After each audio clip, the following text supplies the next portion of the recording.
Today, I'd like to focus on music, disability, and inclusion. Now, it's really important that music is accessible for everyone, and there's these days a lot of amazing technology that can be used to help people express themselves creatively through music. First of all, I would like to explore the stories of two people who were so passionate about music that they were determined to overcome the challenges of disability to carry on making music. For the first person, we need to go back in time to the late 1700s and early 1800s to learn about a German composer called Ludwig van Beethoven. Let me tell you about a few of my favourite notes. Sound familiar? Some people say these 8 notes could be the most famous line of music ever written. Not exactly a shy start, is it? This is music that lets you know it's arrived.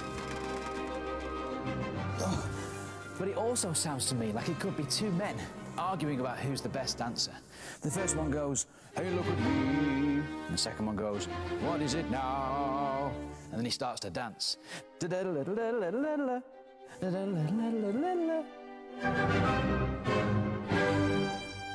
Then he goes, "Well, that was good, but what about this?" And then he starts dancing. And just when you're looking for somewhere to catch your breath, the music starts again, driving forwards. It's like a whirlwind.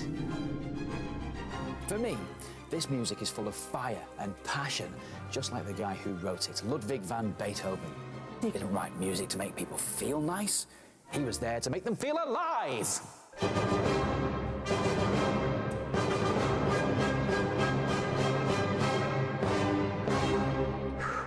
But as he continued to compose at the piano, something terrible was happening to him. Beethoven, a man who loved making music more than anything else in the world, was going deaf. Can you imagine that?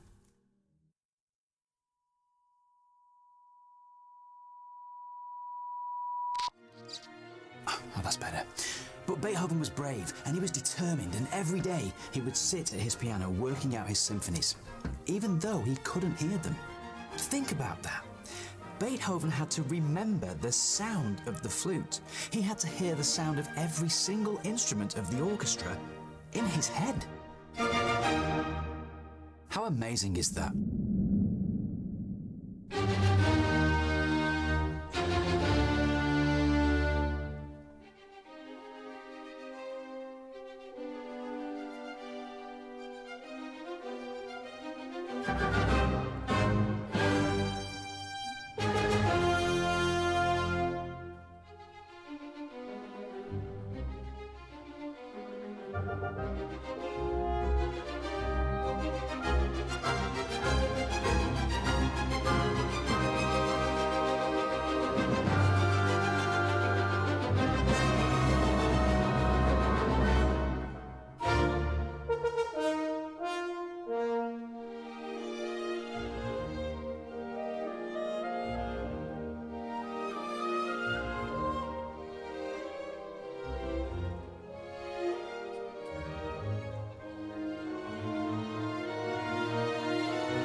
My second clip is about a lady called Evelyn Glennie, who has been profoundly deaf since she was 12 years old. But despite that, she has been a world-renowned solo percussion player for many, many years. She taught herself to hear with other parts of her body rather than her ears. And often she performs barefoot because she says she can feel the music better. So now I'd like to share a clip of her performing on the xylophone with an orchestra in Hong Kong.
I'd like to end with a wonderful clip of the British Para Orchestra, which is based in Bristol.